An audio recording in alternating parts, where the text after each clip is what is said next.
तो dear student, आप सभी का बहुत बहुत स्वागत है आपके अपने यूट्यूब चैनल चारों क्लासेज में। मेरा नाम है अभी और आप हमसे सीखते हैं मैथ। जैसे कि आप सभी जानते हैं कि हम लोग क्लास 7 का आर.एस. अग्रवाल का बुक पढ़ रहे हैं लोग, जो कि चैप्टर है 20 मेंसुरेशन, जिसको हम हिंदी में क्षेत्रविधि बोलते हैं। और इस चैप्टर्स में हम लोग क्वेश्चंस नंबर 1 से लेकर 7 तक या 7 तक कर चुके हैं। अब हम लोग करेंगे लोग 8 और 9 और 10। इस वीडियो में हम 3 सवाल को लाए हैं। तो चलिए बिना देर की वीडियो को स्टार्ट करते हैं। जैसे कि आप देख रहे हैं मेरे स्क्रीन पे 8 नंबर क्वेश्चंस दिखाई दे रहा है। क्वेश्चंस है कि the length and breadth of a rectangular pieces of land are in the ratio of 5:3 if the total cost of fencing it at ₹24 per meter is ₹9600. Find its length and breadth. Questions तो पढ़ दिए, अब हम समझाते हैं क्या बोल रहा है प्रश्न। तो बोल रहा है कि कोई भूमि का टुकड़ा है जिसका लेंथ और ब्रेथ का रेशियो दिया है। रेशियो यानी रेशियो का मतलब होता है अनुपात, यानी 5:3, जो कि एक इमेजनरी दिया है, ठीक है। और फेंसिंग का कॉस्ट दिया है 24 रुपये पर मीटर के हिसाब से, और टोटल फेंसिंग जो है 99,600 हमको लग रहा है। तो सबसे पहले हम डायग्राम को ड्रॉ करते हैं, क्योंकि बिना डायग्राम का कुछ नहीं होगा यहाँ पे हमारा। तो डायग्राम को ड्रॉ करते हैं। तो यहाँ पे हम देखते हैं कि जो फेंसिंग है इसका क्या है। फेंसिंग है इसका नेमिंग करते हैं सबसे पहले, यानी ए, ये बी, ये सी, ये डी। हम दूसरे वीडियो में ही बताए थे कि फेंसिंग किसको बोलते हैं, फिर से बता दे रहे हैं। फेंसिंग हम उसको बोलेंगे जो ये चारों साइड है ना, ये इसको हम फेंसिंग का नाम देते हैं, ठीक है। जिसको हम फेंसिंग बोले या पेरीमीटर बोले, बात बराबर हुआ। ये क्या हुआ, फेंसिंग हुआ, समझ गए। तो पहले जो दिया है वो लिख लेते हैं। सॉल्यूशंस में क्या करते हैं, हेयर लेंथ दिया है, 5x, यानी L 5x और B 3x, और ब्रेथ दिया है 3x। और एक बात याद रखिएगा, यहाँ पे फेंसिंग भी दिया है 24 पर मीटर इज ₹9600, यानी यहाँ से हम पेरीमीटर निकाल दें। तो हम यहाँ से क्या करते हैं, पेरीमीटर निकालते हैं, यानी perimeter of rectangular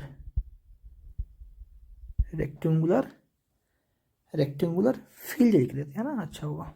rectangular field करेंगे तो कितना, 2 × L + B होता है, सही है, समझ गए। 2 × L + B होता है। तो सबसे पहले तो हमको चाहिए ना कितना इसका पेरीमीटर है। तो पेरीमीटर क्या करेंगे लोग, कि हम इस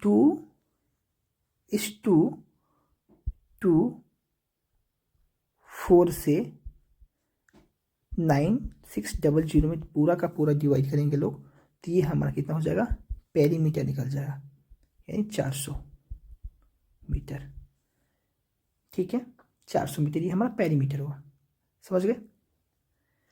तो अब हम क्या करेंगे, पेरीमीटर ऑफ रेक्टेंगल, यहाँ पे हम वैल्यू रखेंगे 400 मीटर, और यहाँ से 2 × L कितना है 5x और B कितना है 3x।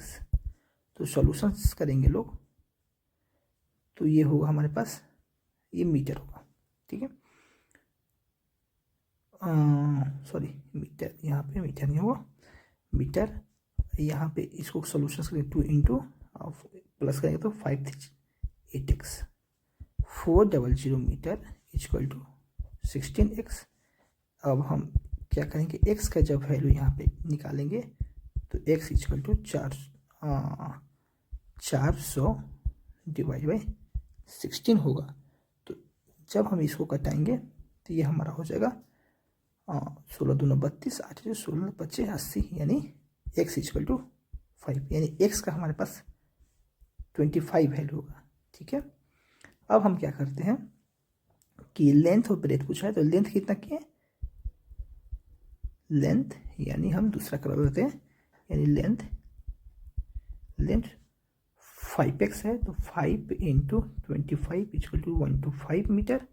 और ये कितना होगा, ब्रेथ इक्वल टू कितना है, 3x equal to 3 into 25 equal to 75 मीटर। ये हमारे पास इसका आंसर निकला। समझे, एक आपको दिक्कत हो सकता है कहाँ पे, तो यहाँ पे समझने में। ठीक है, यहाँ पे आपको समझने में दिक्कत होगा। चलिए हम फिर से बताते हैं इसको। एक बात याद रखिए कि अगर हमको बोलेगा कि पेरीमीटर हम दे रहे हैं और 24 रुपये पर मीटर के हिसाब से उस फेंसिंग का कॉस्ट निकालिए, और वही हम जो ये बात बोले इसका ये उल्टा दिया, यानी पहले हमारा पास टोटल कॉस्ट दे दिया है और 24 पर मीटर बोल दिया, 24 रुपया के पर मीटर के हिसाब से बोल दिया, और हमको पैसा दे दिया है। तो पूरा पैसा में हम जितने मीटर पर के हिसाब से बोल रहा है उससे हम डिवाइड किए, तो क्या हुआ, हमारे पास पेरीमीटर निकल गया।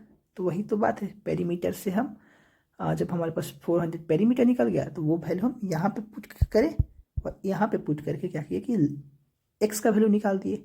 और जब x का वैल्यू निकाल दिए तो फिर लेंथ यहाँ पे जोड़ दिए थे 5x और ब्रेथ 3x, इसमें x का वैल्यू पुट करके क्या किए कि हम लेंथ और ब्रेथ निकाल दिए। समझ गए। तो चलिए अब हम क्या करते हैं कि अगले सवाल की तरफ बढ़ते हैं और देखते हैं। सवाल नंबर है 9। सही है, जैसे कि आप यहाँ पे देख रहे हैं कि सवाल नंबर है 9, जो बोल रहा है कि find the length of the largest pool that can be placed in a hall 10 meter long, 10 meter wide and 5 meter height। समझ गए, फिर से पढ़ते हैं। बोला है यहाँ पे कि find the length of the largest pole, यानी सबसे बड़ी पोल की लंबाई बतानी है जो कि प्लेस्ड किया गया है एक हॉल में, 10 मीटर लॉन्ग है और 10 मीटर वाइड और 5 मीटर हाइट, यानी लंबाई चौड़ाई और ऊंचाई दे दिया है।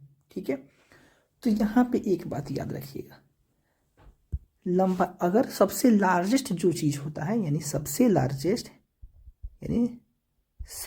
लार्जेस्ट अगर पूछे तो सबसे लार्जेस्ट जो भी होता है वो डायगोनल होता है। क्या होता है, सबसे लार्जेस्ट डायगोनल। समझ गए, सबसे लार्जेस्ट डायगोनल। तो उस रूम का मान लीजिए कि हम कोई रूम बनाते हैं, सॉरी ये रहने देते हैं डायगोनल। जैसे कि हम क्या बोले कि एक हम रूम बनाए यहाँ पे, एक हम क्या किए यहाँ पे एक कोई रूम बनाए। ठीक है, ये क्या हुआ, लेंथ हुआ, ये ब्रेथ हुआ, यानी ये हुआ लेंथ, ये हुआ क्या ब्रेथ, और ये क्या हुआ हमारे पास हाइट हुआ। समझ गए। अब बोला गया है कि यही लार्जेस्ट एक पोल रख रहे हैं, तो लार्जेस्ट पोल का मतलब इस कोना से लेके इस कोना तक कोई चीज हम रख रहे हैं। ठीक है, तो सबसे लार्जेस्ट होगा, तो ये क्या हुआ हमारे पास डायगोनल होगा। ठीक है, तो उसी का लेंथ बताना है। समझ गए। तो लेंथ के लिए हम क्या करेंगे, तो यहाँ पे लिखेंगे कि length of diagonal DIAGONL diagonal room. ठीक है, तो इसका फॉर्मूला होता है length of diagonal room equal to लिख दें, या थोड़ी सी इधर हम करते हैं, इक्वल टू होता है root under L² plus B² plus H²। समझ गए। तो अब हम वैल्यू को पुट कर देंगे, यानी L कितना है हमारे पास 10 मीटर है, 10 मीटर प्लस ब्रेथ कितना है 10 मीटर, और मीटर सॉरी छोड़ दीजिए, मीटर नहीं के बाद हम लिख देंगे मीटर स्क्वायर इंटू एच कितना है 5 मीटर स्क्वायर, और सब का सब क्या है मीटर में, तो एक बार मीटर लिख दें। इसको जैसे ही हम सॉल्व करेंगे तो ये हो जाएगा 100 प्लस 2 5, समझ गए, और मीटर, और ये होगा 2 2 5 मीटर। जब रूट से बाहर निकालेंगे तो ये हो जाएगा 15 मीटर। तो सबसे जो बड़ा आएगा हमारे पास डायगोनल वो जो होगा, यानी हम यहाँ पर लिख सकते हैं कि हेंस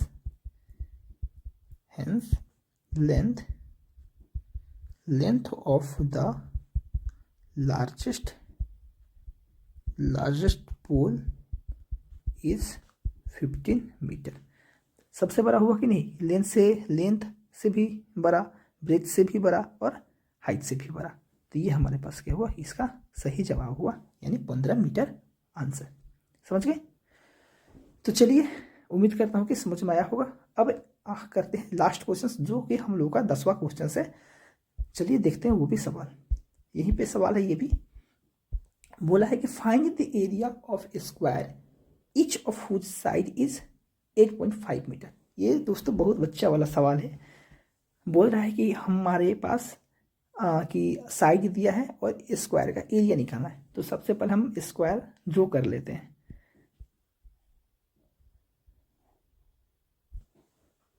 ये हुआ स्क्वायर।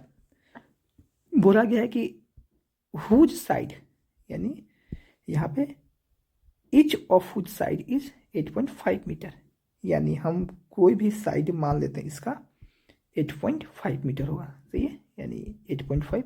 आप तो जानते हैं कि स्क्वायर का चारों साइड क्या होता है, आपस में बराबर होता है, तो इतना है। सही है, तो यानी साइड सॉल्यूशंस की बढ़ेंगे तो यानी सॉल्व करेंगे तो साइड क्या है, यानी each side is equal to 8.5 मीटर। सही है, और एरिया बोला है तो एरिया इक्वल टू होता है साइड का स्क्वायर। ठीक है, तो साइड क्या था 8.5 का स्क्वायर करेंगे। सही है, यानी मीटर स्क्वायर, तो 8.5 इंटू 8.5 मीटर स्क्वायर, तो हो जाएगा 72.25 मीटर स्क्वायर। ठीक है, यहाँ पे स्क्वायर निकाल लीजिए शॉर्ट ट्रिक से, यानी 8 में 8 से करेंगे तो 84, और 2 2 25, और 8 में 5 से करेंगे तो 40, और 40 में 2 से करेंगे तो 80, यानी 5 2, और 8 4 4 12 का 2 करिए, 6 1 7, और इस एक पॉइंट यहाँ पे और एक पॉइंट यहाँ पे, यानी एक पॉइंट इसके पास और एक पॉइंट इसके पास, 2 पॉइंट, तो दाहिने से 2 पॉइंट यहाँ पे लगा देंगे, यानी हमारे पास सही जवाब ये हुआ आंसर। समझ गए? तो चलिए, उम्मीद करता हूँ कि इस वीडियो से आप कुछ ना कुछ सीखे होंगे। तो फिर मिलेंगे अगले नेक्स्ट वीडियो में। तब तक आप सभी लोगों को धन्यवाद। पढ़ते रहिए, कुछ सीखते रहिए।